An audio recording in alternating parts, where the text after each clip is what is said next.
Bonjour, je m'appelle Florence Pomerleau-Lacasse. Je suis étudiante à la maîtrise à l'Université McGill.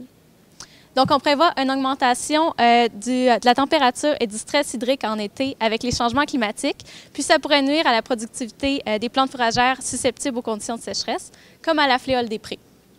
On a donc établi un projet pour répondre à la question « Devrait-on remplacer la fléole des prés en association avec la luzerne ?» On veut évaluer 5 alternatives.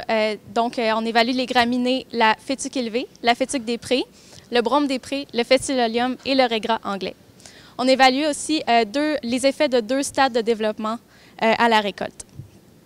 Nos résultats jusqu'à présent nous ont montré que au site où les conditions hivernales étaient plus extrêmes, les mélanges avec le Festilolium et le régras anglais avaient un rendement inférieur. Et puis aussi, la graminée avait une survie à l'hiver inférieure aux autres graminées. Par contre, au site où les hivers étaient plus optimaux, tous les mélanges avaient un rendement similaire.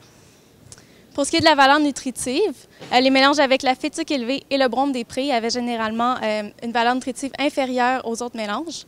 Par contre, lorsqu'on a calculé leur production de lait estimée à l'hectare, c'était comparable au mélange avec la fléole des prés et avec la fétuque des prés.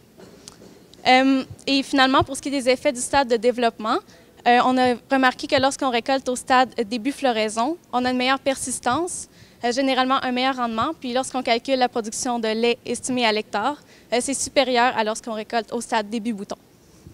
Donc, ce qu'on peut conclure avec ces résultats-là, c'est que la fléole des prés performe encore très bien à travers le Québec, et puis que les cultivars de Festilolium et de régras anglais qu'on a utilisés sont susceptibles aux conditions hivernales.